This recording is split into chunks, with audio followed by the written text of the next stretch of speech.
Daled Mishnah Beis. The second Mishnah of the fourth parak, and the last Mishnah of the fourth parak, continues and concludes the discussion of Hatmana.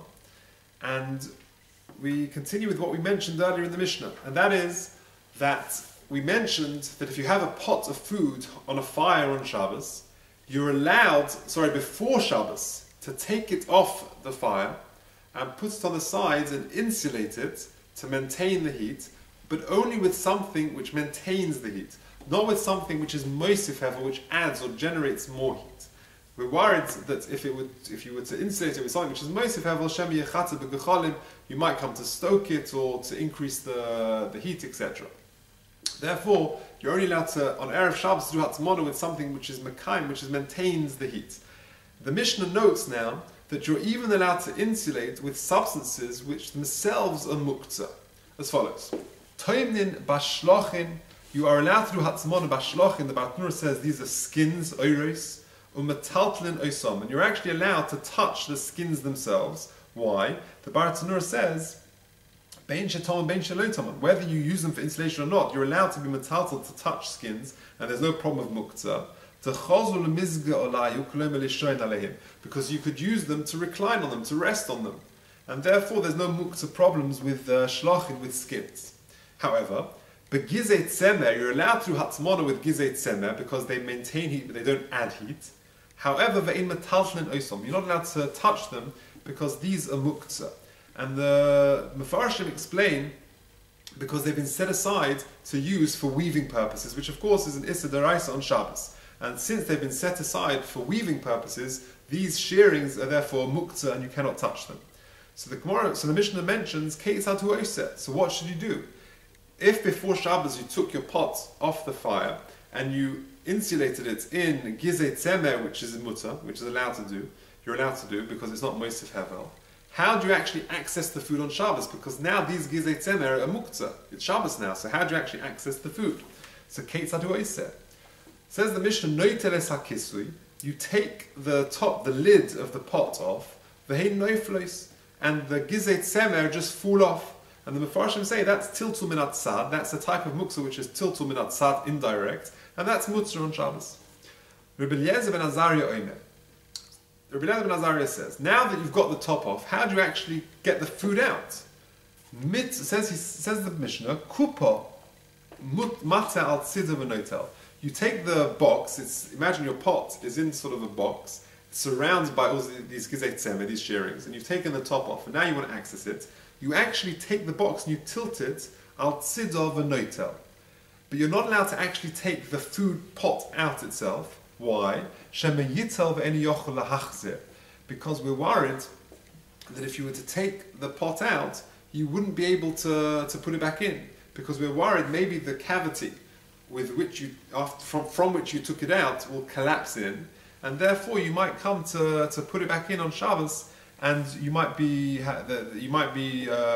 over problems of muktzah. The Bartanura says kupa mital tzid v'noitel k'sheba litla mital kupa. You tilt the box al tzid on its side. Shema yiteles hakadera, because if you were to actually take the pot out, the yiplu hagizin shemikan mikan, and the shearings would sort of collapse into the middle of the cavity where the pot once was, where the pot was. And if you then put it back, to recover it, because you want to, you've got some of the food left over and you want to keep the heat on that, you wouldn't be able to sort of rearrange the cavity because the gizin are muktzah. You wouldn't be able to. So therefore, Rabbi Eliezer doesn't allow you to actually take the pot out, but rather to tilt the actual box itself. The Chachamim say no. You're allowed to take the actual box out and to serve your food, and if you want to put the pot back, then you're welcome to do so. So long as the cavity has remained intact, and you've got this sort of opening there with the gizei tzemer around, and you can take the pot and you can put it back in the middle. That's no problem. But the Mefarshim explain that if the cavity would have collapsed in the meantime, then even the Chacham Mamoider, that you can't recreate the cavity to do Hatmana. A, because you're touching muktzah, the gizei tzemer themselves are muktzah, and B, you can't do a Maisa Hatmana on Shabbos. And that's what the Mishnah carries on to say. Lo kisohu mi'ba'oid yoim. if you didn't do this covering, this Maisa Hatmona, before Shabbos, lo yachasenu mishetechshach. You can't do the covering itself once it's dark, i.e. on Shabbos, because the Bartner says, lo yachasenu mishetechshach she'osa lahatmin b'Shabbos. You can't do a Maisa Hatmona on Shabbos itself. Bein b'dova ha'moisif hevel, bein b'dova she'ena moisif hevel.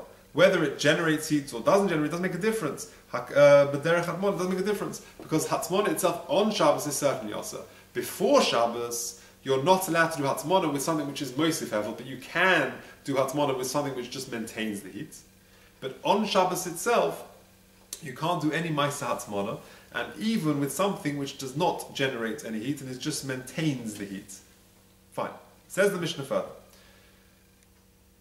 Kisohu v'nisgala. If you covered it, v'nisgala, and it became uncovered, muta lechasoso. You're allowed to recover it, because it's no different to what the Chachomim previously permitted. That just as you're allowed to remove a pot from the box, so too, and put it back.